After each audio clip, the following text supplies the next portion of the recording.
बिहार में सीटों के बंटवारों को लेकर तस्वीर साफ होने लगी है। महागठबंधन में तीखे तेवर दिखाने के बाद कांग्रेस को मनमाफिक सीट मिल गई है, लेकिन एनडीए में एलजेपी के तीखे तेवर बरकरार हैं। हालांकि बीजेपी को उम्मीद है कि एलजेपी मान जाएगी। कहा जा रहा है कि दोनों गठबंधन आज सीटों के बंटवारे का ऐलान कर सकते हैं।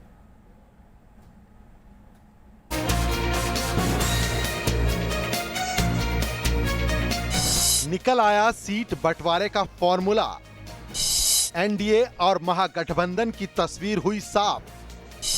आज हो सकता है सीट बंटवारे का ऐलान। लेकिन बड़ा सवाल, क्या एनडीए के बैनर तले चुनाव लड़ेंगे चिराग पासवान? बिहार में नामांकन का दौर शुरू होते ही महागठबंधन और एनडीए में सीट बंटवारे की कवायद आखिरी दौर में पहुंच रही है।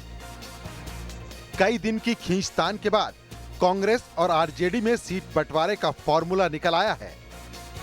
सूत्रों के मुताबिक कई दौर की बैठकों के बाद इस गठबंधन में आरजेडी ने अपने लिए 137 सीट रखी हैं और कांग्रेस के लिए 68 सीट छोड़ने पर राजी हो गई है। इसके अलावा महागठबंधन में सीपीआई सीपीएम को 5-5 सीट और माले को 19, जबकि मुकेश सहनी की बीआईपी को 5 सीट देने की खबर है।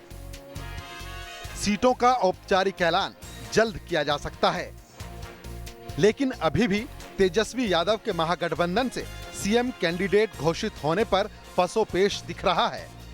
दरअसल कांग्रेस प्रभारी शक्ति सिंह गोहिल ने तेजस्वी यादव की राजनीतिक सूझबूझ पर सवाल उठाए थे, जिसके बाद आरजेडी भड़क गई। तेजस्वी भाई युवा चेहरा है। मेरे मानने में कहीं ना कहीं हमारे जैसे बिन अनुभवी लोग होते हैं, उनमें कहीं थोड़ा बहुत कोई गुमराह भी कर सकते हैं। कांग्रेस पार्टी अगर हमारे नेता विरोधी दल श्री तेजस्वी यादव जी जो मुख्यमंत्री का चेहरा है, अगर उस पर आंख तरेगी तो राष्ट्रीय जनता दल को अगर आपने छेड़ा तो फिर हम भी नहीं छोड़ेंगे। उधर एनडीए में बीजेपी और जेडीयू में भी सीट बंटवारे पर औपचारिक सहमति बन चुकी है, लेकिन चिराग पासवान की अगुवाई में एलजेपी ने एनडीए से अलग लड़ने की तैयारी शुरू कर दी है।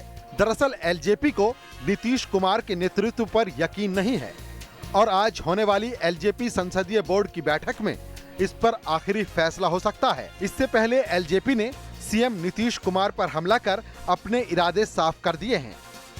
लोजपा इस 7 निश्चय जैसी भ्रामक योजना का पुरजोर विरोध करते हैं।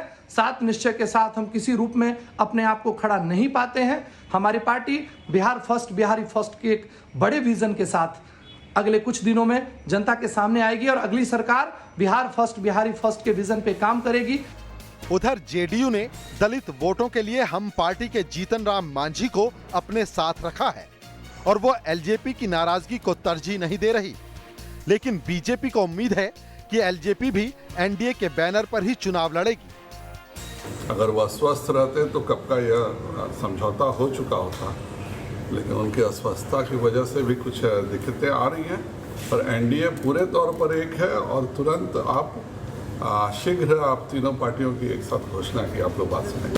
सियासी गठबंधन में हर पार्टी अपने राजनीतिक हित देखकर फैसले लेती है और चुनाव मैदान में उतरने से पहले इसी तरह का सियासी घमासान होता है। बिहार में भी चुनावी चौसर की बिसात पर इसी को दोहराया जा रहा है। Team news nation.